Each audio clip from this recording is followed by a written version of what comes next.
New grease pencil modifier is here.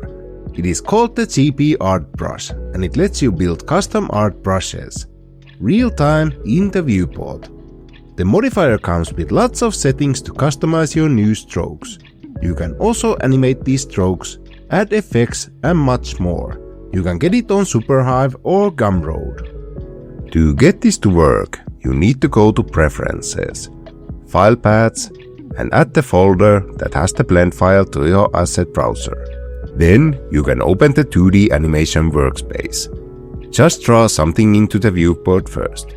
Then go to Modifier tab, GP Art Brush. This adds one example you can test right away. Other way is to open the asset browser. Be sure to be in object mode and off the camera view. Drag the GP Art Brush with examples to your viewport so it aligns correctly. You can also append this collection to your scene. These come with 3 examples you can try and play with. So, what this Art Brush modifier does, it lets you instance objects to the middle of the stroke, at the tail and at the head. You can control how many objects there are, and the scale and rotation of them. You can also display the original stroke, and trim and flip the stroke and much more. So, how can you start building your own custom art brushes? Add a new grease pencil blank object to the scene. Give it a name. Select it as the middle segment of your art brush. You can remove the head and tail objects for now. Add a stroke and fill to your object.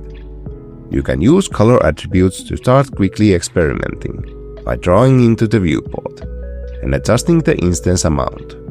I recommend mostly keeping the original stroke at the center of the drawing for best results, using this Set Origin menu geometry, or adjusting it manually from this menu up here. One tip I can give you about the middle segments is if you try to make stuff like this bunny, I recommend to keep the middle part rounded. Select all in edit mode. Go to Transform, to Sphere. It's up to you if you want to have this stroke straight or rounded. What I like about this modifier, since it's all vector points, you can modify every aspect of it. When you realize the modifier, you can modify it even more in edit mode by enabling the proportional editing, or use sculpt mode to tweak everything fast, or add a lattice modifier that you can also use to animate with shape keys. Speaking of animating, a lot of grease pencil modifiers work with this setup, like dot dash, length, build and more. You can also add keyframes to the modifier values to animate them. You can also use frame-by-frame animation and interpolations to make cool effects. And grease pencil effects also work. Just add them to the GP Art Brush instead of separate objects. You also need to be in rendered view to see the effects. Get the modifier in Superhive or Gumroad. It's a great way to support the channel. Love you, see you next time.